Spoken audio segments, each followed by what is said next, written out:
Howdy guys, welcome back to Let's Play Dark Cloud. Right. Last time we got our first ally and did our first sort of cool duel. I didn't really show you what happens when you lose that, but it's not a big deal. But anyway, this is our new ally, and she has less health than than Toan, and well, as I called him James. She's got less health than me, basically. Less water. Her weapon has more WHP, but it's because it's a standard weapon, so it's basically the equivalent of my dagger. It has around the same amount of WHP. It's a long range. She's a long range weapon. You can in fact use the first person perspective. You can't move around when you fire. And she's the only one who can jump this gap. She's just kind of useful to have if you want to try and take an enemy out from a distance, and she plays a big role in the boss of the dungeon. Well, yeah, that's not too much of a big giveaway. Anyway, I think this episode's going to be considerably shorter than the previous ones, because there's just less to do in it. So, you're going to come across a bat, and she doesn't do very much damage, but the thing with her is, the closer you get to an enemy, the more damage she does. For example, 5, and that did 7 up close, but from a distance, obviously. Come on. No. 1. Okay. That's because that thing's super defensive. But she's not good for, well, not at the moment she's not, because she hasn't got any good weapons, but she's not good for taking out tough enemies. Admittedly, she's quite good for taking out, or in that case, she's not good for taking out that sort of enemy, but sort of like, she's kind of useful if you don't want to, like, use up your WHP of your sword or whatever. If you're concerned about using that all up, she's quite good for just kind of taking out an enemy from a distance, which is kind of cool.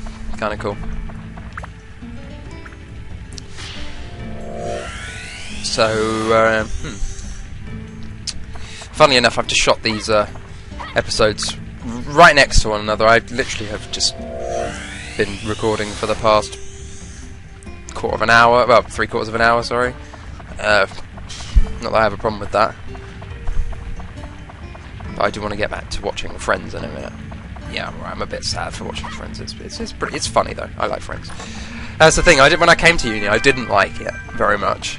But then I kind of like my friend / neighbour, one who lent me his PS3, said, "Oh, come on, just sit down and watch them. You might like them." And I was like, "All right, fine, whatever." So I did, and I do. So it's all good.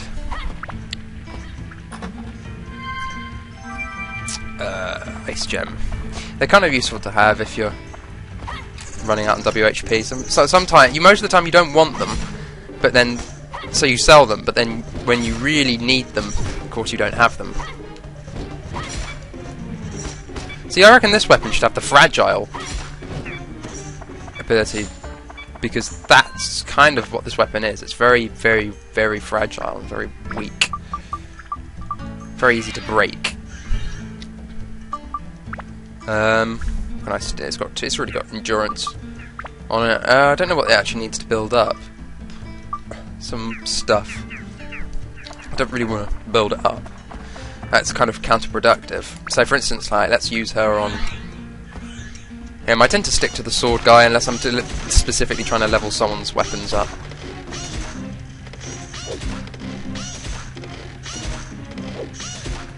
So she's like taking forever to kill this guy. The cool thing about her weapon is the more endurance you get, your WHP becomes like sort of, well, it runs out slower with her.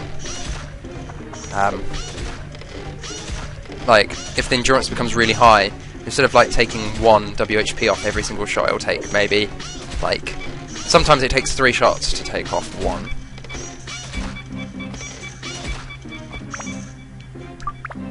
Well, there's no sense actually intentionally breaking it. Not that it would matter, I've got auto repair powder anyway at the moment.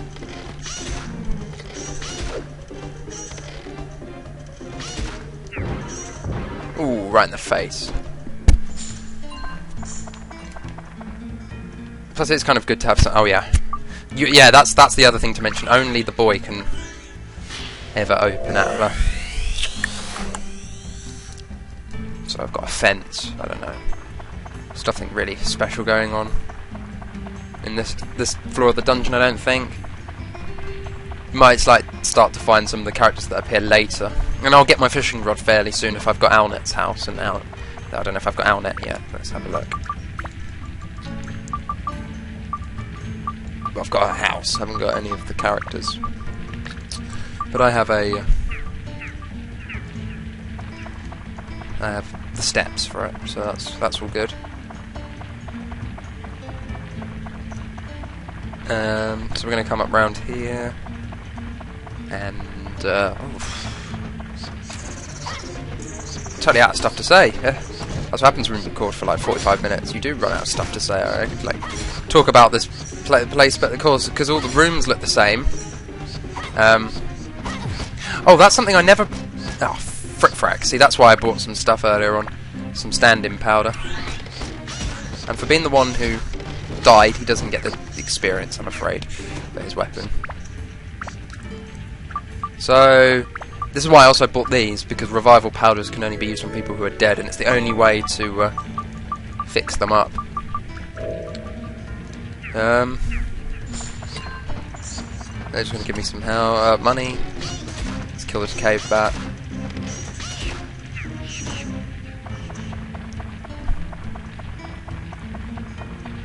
So I don't know what's... I don't know what's really... Oh. I don't know if I can defend against this thing. Oh, I killed it in one hit, which is cool, but still. Actually, let's think about this. That was something. Oh yes, that was something I meant to say to all of you, but I completely forgot.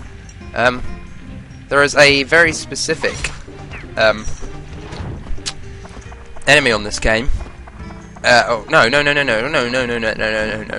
What was it? Oh, that was a load of bollocks. I don't know what I'm talking about.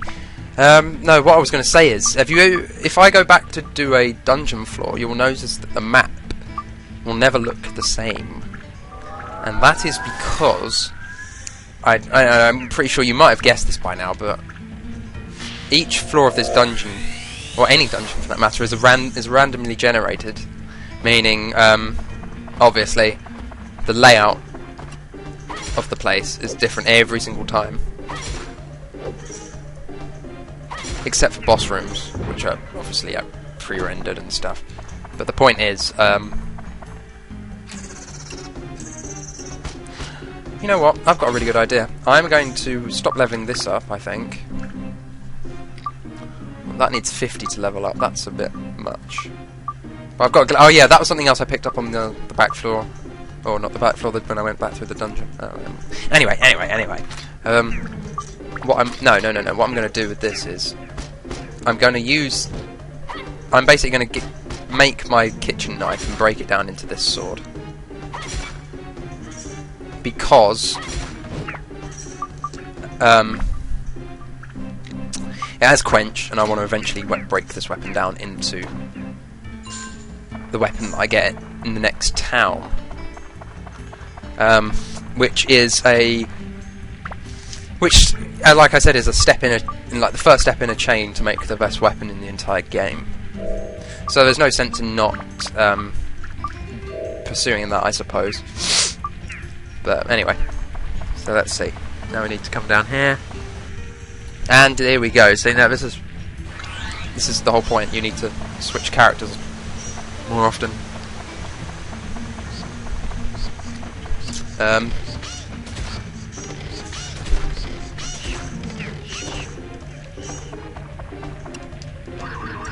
Oh. Let's go back to him.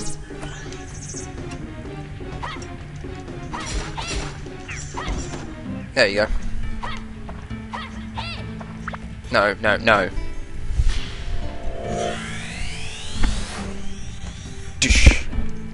offense. Okay, for these weapons it's definitely advisable to change to a better weapon.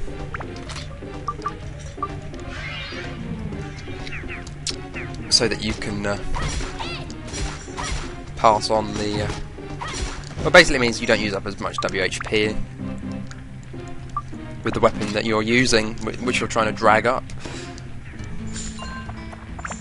And I think this weapon's probably more durable. Well, I think the bone rapier is probably more durable. Yeah, not by much, but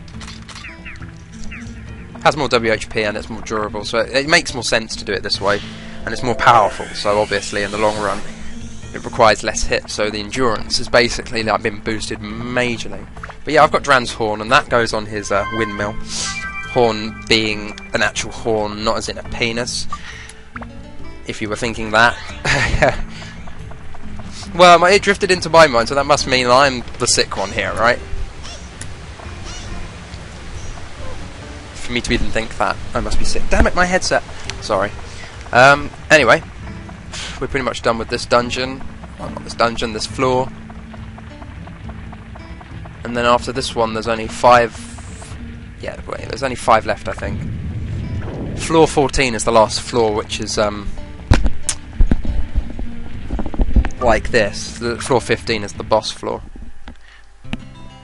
So yeah, I'm going to leave here now, and I'm going to do any gearoma based stuff, and then I'm going to stop recording for today.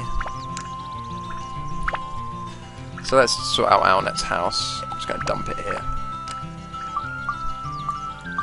And I don't have Laura's house, I don't think. Oh no, I always have Dran's windmill here. This is wrong.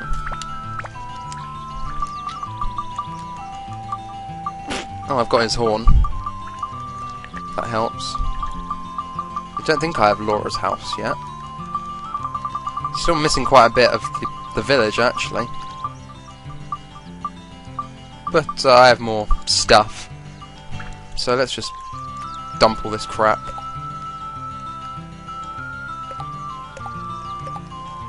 My own interpretation of what the village is going to look like. Don't worry, I will change this village. It will look very different by the time I'm finished with it. But for now, I'm just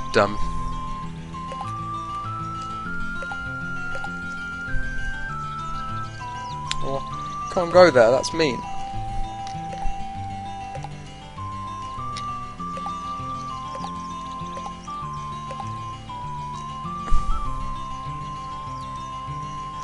Damn pond. Well, anyway. There's probably going to be stuff around this place. There usually is. Yeah, Fluffy Donut. This is like a key building.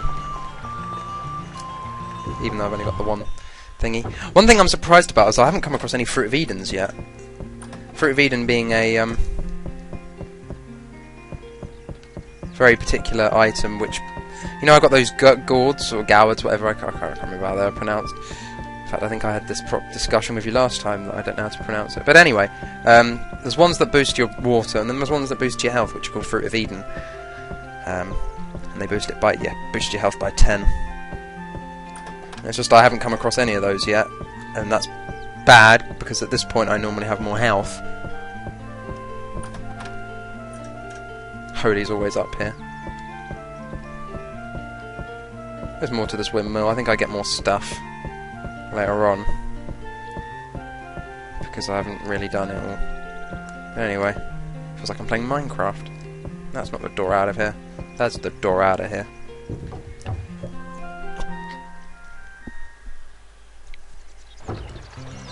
Anyway, that is all for this time on Dark Cloud, and I will see you all next time, where we will be doing some more fun dungeon-based stuff.